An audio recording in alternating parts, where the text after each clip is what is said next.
Party आ जाए, ब्राह्मण का नुकसान नहीं होता। ठीक है, वो बगल में बैठने भी जानता, वो सिर पे बैठने भी जानता, जरूरत पड़ने पे पैर पे पड़ना भी जानता। जब इस दलितों को जूते की नोक पर रखते थे, लेकिन जैसी बहन कुमारी मायावती मुख्यमंत्री बनी ना, तो बहन जी को सिर पर रख लिया, वो जूते की नोक पे आ गए।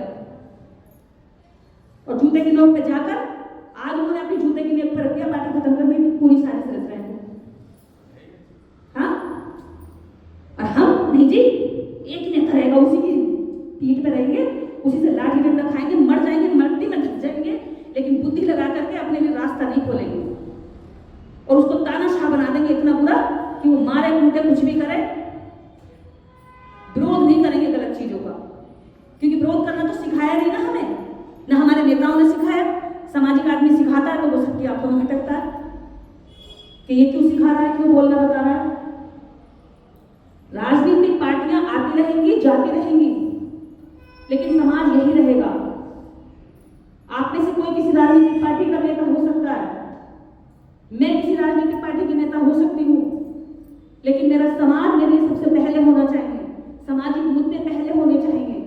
और अगर मैं किसी नेता से मिलने जा रही हूँ तो मैं अपने समाज की पीड़ा बताने जा रही हूँ कि तुम केवल इनकी बात करते हो, लेकिन इनका काम कब करोगे। और मैं उनकी आंखों में आंखें डालकर सवाल नहीं करूंगी तो फिर करेगा कौन? या तो आप जाइए मुझसे पहले, या तो आप इतनी क्षमता पैदा करिए, मुझे विश्वास है कि वो कर रहे हैं, आप उनको दबा सकते हो अपनी बातों के आधार पर, या मुझे जाने दीजिए। मिलने भर से ही मैं उस पार्टी की हो गई, मुझे खरीद लिया उसने, दलाल हो गई। कल एक ग्रुप में लिख रहा था ये तो दलाल है, संगठन बना के समाज को लूट रहे, चंदा खा रहे हैं। कल मेरे पास यहाँ पे 1300 रुपए आए और आज सुबह से 100 रुपए आए हैं, ये मेरे पास चंदा आया है। और 6-7 लोग ऐसे थे जिन्होंने ऑनलाइन मुझे पैसा भेजा, ये मेरे पे चलता है, ये मैंने लूटा है। इस लूटे हुए चंदे से बताओ कौन सा हेलीकॉप्टर खरीदूं। आरोप लगाने में इतना मजा आता है, और जब मैंने उस आदमी को फोन किया ना तो उसकी जवान लड़खड़ाने लगी, तुतलाने लगा, पता दिल्ली का, उसका बता रहा आगरा का। मैंने पूछा तेरे घर ही आ रही, तूने दलाल कहा कैसे? मुझे जानता नहीं मेरे बारे में, मैं कौन हूं, मैं क्या करती हूँ, बस यूं दूर से मुंह उठाकर कुछ भी कह दिया, हकलाने लगा, जबान निकल गई। मुझे लगा रात को ये कह रहा अटैक आ जाएगा, छोड़ो बड़े, क्यों इसे फोन कर दिया। हालत खराब हो गई, उसकी बीमार हो गया, बीपी सुबह फोन करके किसी से कहलवा रहा, बहन जी से कह दो माफी मांगना चाहता हूँ। मैंने डाले ग्रुप में कि माफी मांगना चाहता हूँ। अरे मेरे जैसी मजबूत महिला जो करोड़ों मनुवादियों की जो छक्के छुड़ाए रहती है, जब उसको तुम नहीं बखस रहे, तो ये जो नए निकल कर आ रही है, सीख रही है, अभी इनको कैसे छोड़ दोगे? हैं? इनको तो चुटकी दबा के मसलने की कोशिश करोगे, इनका तो जीना दुश्मन कर दोगे तुम।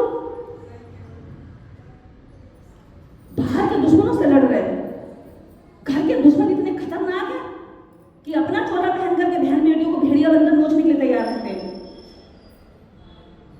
मंचों पर कहेंगे कि इसकी औरत को मिलाओ, तुम मिलाओ, वो मिलाओ। अरे तेरी औरत घर में बैठ करके सास सज्जा में तेरा इंतजार कर रही है और दूसरे की महिला को काला कर दे तो धूम में घुमा के। महिलाओं को प्रवचन देने वाले आदमी अपनी औरतों को भरोसे नहीं लाते, दूसरों की बहन बेटियों को मिशनरी बना के सावित्रीबाई फुले बनाना चाहते हैं, फूलन देवी बनाना चाहते हैं। बन जाओ फूलन देवी, उठा लो हथियार।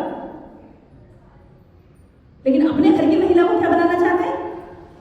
मेरे सपनों की देवी, बस सुंदर सी रहे, सज धज के घर में बैठी रहे और रात को जाओ 36 भोग मेरे लिए लगा के रखे, मेरे कपड़ों पर प्रेस मिले, 10 नौकरानियों के बराबर अकेली मेरी एक नौकरानी काम करे, कोई तनख्वाह भी ना ले। अपनी औरत अगर निकल जाए तो बहुत मुश्किल काम है, दूसरे की निकल रही है तो उसको ऊपर से नीचे उसके कपड़े भी जज करेंगे, उसके बालों को जज करेंगे, उसके बोलने के तरीके को जज करेंगे, उसे मर्यादाएं सिखाएंगे, हर चीज उसे सिखाएंगे, अपने सांचे में बिल्कुल फिट करने की कोशिश करेंगे, क्योंकि उनका सांचा तो वही है ना जो चला आ रहा सिस्टम के अंदर।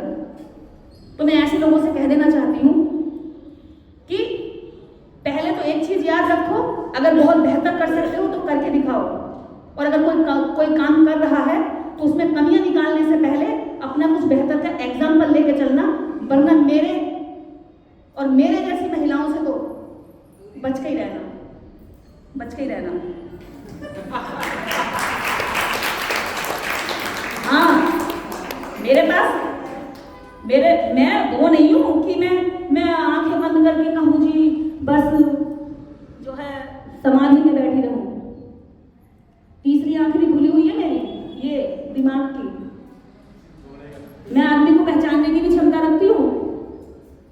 हजारों लाखों लोगों में देश भर के 22-23 राज्य घूमी हूँ, अलग भाषाएं, अलग खाना, अलग रहन सहन। समाज में निकली हूँ, अच्छे से अच्छे लोग मिले हैं और बुरे से बुरे दुष्ट लोग मिले हैं, जो बात करते हैं समाज की लेकिन हाथ फैलाने की कोशिश करते हैं अपने समाज की बहन बेटियों की। वो सच्चाई इसलिए बता रही हूँ कि आपके आगे अगर ऐसा आए तो बच के रहना। बात करेंगे विचार के ऊपर से नीचे तक स्कैन करेंगे, हाँ अच्छी है, फिगर बढ़िया है। ऐसे भी दुष्ट है समाज के अंदर। ये नहीं समझना कि वो बिगड़िए दूसरी विपक्ष से आएंगे, वो बिगड़िए यहीं से मिलेंगे, क्योंकि सबसे पहला सामना तुम्हारा उनसे होगा। वो बूढ़ी को भी न छोड़ेंगे, जवान को भी न छोड़ेंगे। आज मिशन में लोग अपनी जवान बेटी को क्यों नहीं भेज रहे बताओ? डर रहता है क्योंकि खुद ही डरे हुए अंदर से। क्यों नहीं भेज रहे? अपनी बूढ़ी माँ को भेज देंगे, अब उसे क्या करेंगे? तो पकी पकाई है, उसे क्या सिखाना? जवान पत्नी को नहीं भेजेंगे, 30-40 की उम्र की हो गई, भेज देंगे चलो लगा दिया, अब इसको कौन डोरे डाल रहा है। क्यों नहीं भेजते? क्योंकि उन्हें खुद को डर है, उनके दिमाग में जो कचरा भरा है उस कचरे का वो उन्हें पता है कि दूसरे में भी ये कचरा भरा है और मेरी बेटी सुरक्षित नहीं है, मेरी जवान पत्नी सुरक्षित नहीं है। मेरा पति, मैं जवान हूं, मुझे क्यों भेजता है? क्योंकि मेरे पति के दिमाग में कचरा नहीं है। यहाँ जवान और जो बहन बेटियां बैठी उनके पतियों ने क्यों भेजा? क्यों वहां आके चेक नहीं कर रहे? क्यों रात को उनके घरों में लड़ाई नहीं होगी? क्योंकि उनके दिमागों में कचरा नहीं है। कचरे वालों ने भेजा नहीं और ना वो भेजेंगे कभी।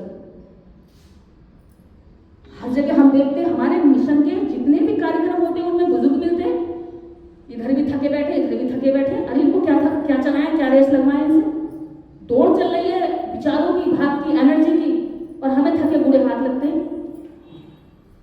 उनके पास ज्ञान है, अनुभव है, लेकिन उनके ज्ञान और अनुभव को आगे ले जाने के लिए युवा नहीं है। कहां से लाए युवा?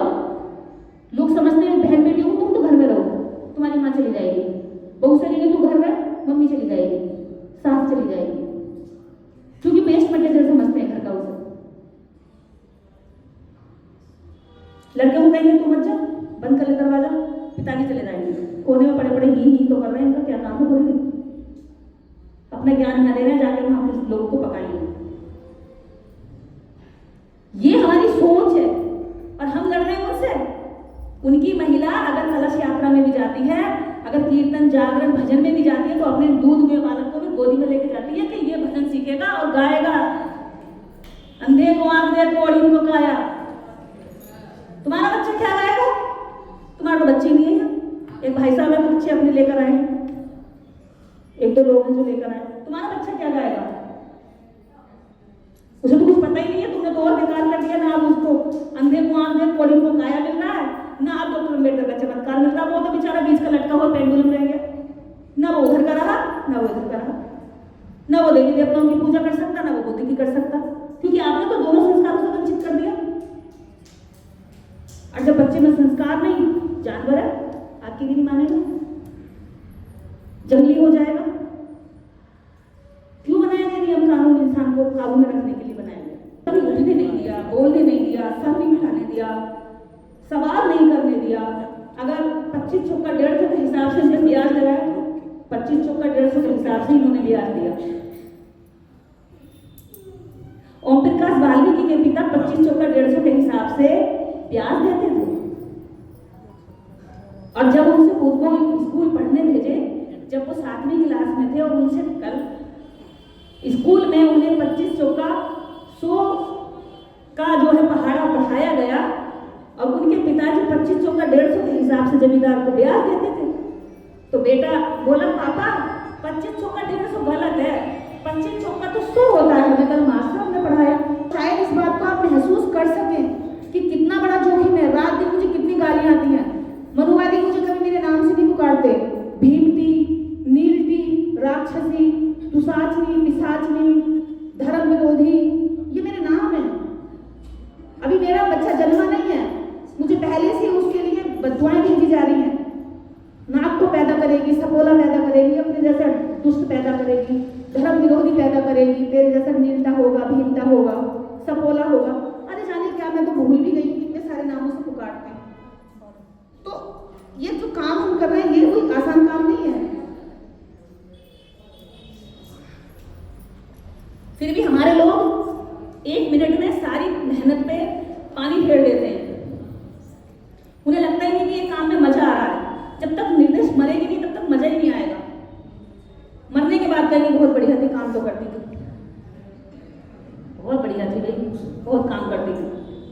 मरने के बाद फिर नाम की मोमबत्ती भी लेकर घूमेंगे। जीते जी मेरी बात पे विश्वास नहीं करेंगे। अभी भी कल का ये दो दिन का कार्यक्रम कैंसिल कराने के लिए लोगों ने कल ग्रुप में मैसेज डाला है परसों कि कार्यक्रम बारिश की वजह से कैंसिल हो गया। हाँ, और कल जब मैं सुबह यहाँ आई तो मैंने सुना चर्चा में कि तो राजनीतिक प्रोग्राम है। मेरा दिमाग घबरा गया। मैंने इन महिलाओं में जरा जाके देख लें कौन सी राजनीतिक महिला है। ये महिलाएं तो राजनीति का राग ही ना जानती। 13-14 साल की करी गई मेरी मेहनत में 1 मिनट लगता तो मैं धूप फेंकते हुए न दिमाग लगाते न बुद्धि लगाते कि कैसे सोचा जाए कि ये सच में राजनीतिक है या नहीं है। कहाँ है पीछे कोई राजनीतिक बैनर, कोई राजनीतिक नेता बैठा कुर्सी डालकर, या मैं अपना कोई महामंडलेश्वर मंच लगा वो बनाकर बैठी हुई था देश जहाँ आप बैठे मैं वहीं बैठती हूँ ज्यादा नीचे और सबसे पीछे वाली पे बैठती हूँ। आप ये सोचिए संगठन का बैनर तक नहीं है, बोलने के लिए किसी पे फाउंडेशन नहीं है। मैं कह के कल भी मैंने कहा किसी के मन में विचार है, किसी की तैयारी है तो आइए बोलिए। आज भी मैंने सुबह से इन्वाइट किया। ये भी नहीं कि बहुत ज्यादा जो महान विचार रखता हो उसी को मौका दिया जाएगा, नहीं, जो थोड़ी छोटी कोशिश करना चाहता है, पहली बार भी बोलना चाहता है, उसको भी यहाँ मौका देने के लिए मैं हमेशा आमंत्रित करती हूँ। मेरी गलती कहाँ है? 1 मिनट में कह देते राजनीतिक कार्यक्रम में, अरे मुझे राजनीति करनी होगी विधानसभा तैयार करूंगी भैया, मैं क्यों यहाँ पे एनर्जी लगाऊंगी अलग अलग क्षेत्रों के लोग बुलाकर। और मेरे अंदर वो क्षमता है कि मैं 1 साल में विधानसभा को तैयार करके जीतने की क्षमता रखती हूँ।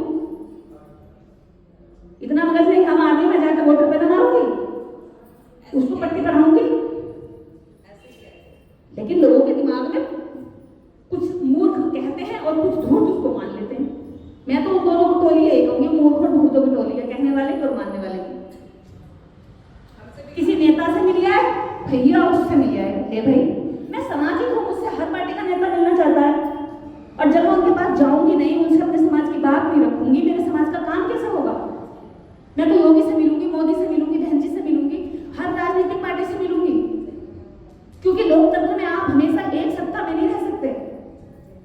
ये बात आपको ध्यान से सुननी चाहिए। लोकतंत्र ये बाबा साहब का खुद का